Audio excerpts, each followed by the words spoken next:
अस्सलाम वालेकुम, this is और ये फॉक्सट्रॉट फ्रॉम डिफेंस आउटपोस्ट। तो आज हम एक न्यूज़ के बारे में बात करेंगे जो कि काफ़ी दिनों पहले आई थी, जिसमें ये मेंशन किया गया था कि पाकिस्तान आर्मी जो है वो अमेरिका से यानी कि यूनाइटेड स्टेट्स से नए वेपन्स को प्रोक्योर करी है, जिसमें मेनली जो हैं वो राइफल्स शामिल हैं। तो आज हम इसी टॉपिक पर बात करेंगे और ये चीज़ समझने की कोशिश करेंगे कि ऐसा क्यों है और कौन सी राइफल्स जो हैं वो आने वाली हैं। अब वीडियो में आगे बढ़ने से पहले एक बात तो ये मैं बता दूं कि ये न्यूज़ बिल्कुल कंफर्म नहीं है, ये सिर्फ स्पेकुलेशन लगाई जा रही है। इसमें कुछ भी कंफर्म नहीं है, इसको इस हिसाब से ही लेकर चलें। और दूसरा ये कि अगर आप लोगों ने अभी तक चैनल को सब्सक्राइब नहीं किया तो please make sure to like this video and do subscribe to the channel. अब ये जो खबर है ये ट्विटर से फैलना स्टार्ट हुई है और आहिस्ता आहिस्ता इसने मेन स्ट्रीम मीडिया को भी अब कवर कर लिया है। अब देखें, जब भी अमेरिका जो है कोई भी वेपन्स फॉरेन किसी कंट्री को सप्लाई करता है, उसमें उनका एक एग्रीमेंट होता है फॉरेन मिलिट्री सेल या एफएमएस के नाम से, जिसकी एक अलग से वेबसाइट बनी है। और जब भी ये एफएमएस इसके मुताबिक कोई डील होती है या इसका कोई एग्रीमेंट होता है तो वो अपनी वेबसाइट पर अपडेट करते हैं। अब इस पर्टिकुलर डील को लेकर कुछ भी वहां से ऑफिशियल नहीं हुआ अभी, तो कुछ डाउट्स हैं इधर लोगों के। कई लोग ये सोच रहे थे कि पाकिस्तान आर्मी के लिए गन्स ली जा रही हैं, जो सोल्जर्स हैं रेगुलर इन्फेंट्री सोल्जर्स उनके लिए ली जा रही हैं, कई कुछ और क्या सरंगियां लगा रहे थे। इन सब को क्लियर करता चलूं,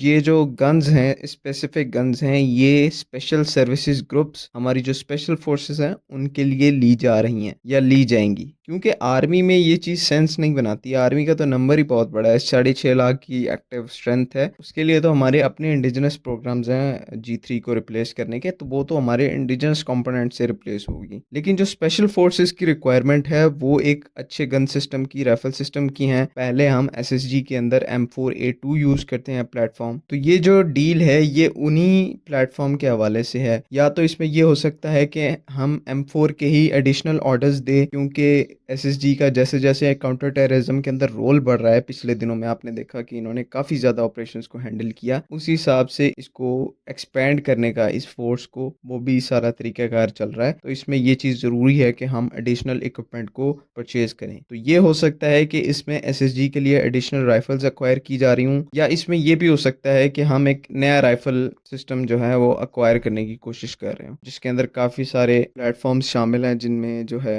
6 और की राइफल्स हैं और हेकलर एंड कॉच की राइफल्स हैं एक्सेट्रा। ये सब राइफल्स भी हो सकती हैं, कोई नए प्लेटफॉर्म को भी हम सिलेक्ट कर सकते हैं, लेकिन इस पे कोई क्लैरिटी नहीं है। अब इस चीज़ की ज़रूरत क्यों पेश आई? कहने को तो हमारी स्पेशल फोर्सेस के पास पहले से जो है वेपन्स काफ़ी अच्छे हैं, लेकिन एडिशनल वेपन्स अक्वायर करने का क्या मकसद बनता है? देखें, एक तो जो पॉइंट है, मैंने आपको एडिशनल जो हमारी एसएसजी को एक्सपेंड किया जा रहा है उसका पॉइंट बताया मैंने आपको। दूसरा पॉइंट ये है कि स्पेशल फोर्सेस की रिक्वायरमेंट जो है वो नॉर्मल इन्फेंट्री या नॉर्मल मिलिट्री से बहुत ज़्यादा अलग होती है। ये एक लास्ट रिजॉर्ट फोर्स होती है कि जब बाकी तमाम फोर्सेस किसी भी ऑपरेशन में फेल हो जाती हैं या उसको वो कर नहीं पाती, तो वो स्पेशल फोर्सेस को बुलाया जाता है। और इन स्पेशल फोर्सेस के लिए जो इक्विपमेंट होता है सबसे बेहतर होता है। किसी भी नॉर्मल रेगुलर इन्फेंट्री ब्रांच से इनको सबसे टॉप नॉच इक्विपमेंट दिया जाता है, क्योंकि इनका मिशन भी उस हिसाब से ही खतरनाक होता है। जहाँ पे नॉर्मल इन्फेंट्री जो दुश्मन को काफ़ी दूर से इंगेज करती है, ये स्पेशल फोर्सेस जो है वो हैंड टू हैंड कॉम्बैट के अंदर जाते हैं, क्लोज क्वार्टर कॉम्बैट्स के अंदर जाते हैं, जिन्हें हम CQB या CQC कहते हैं। इसीलिए ज़रूरी है कि इनका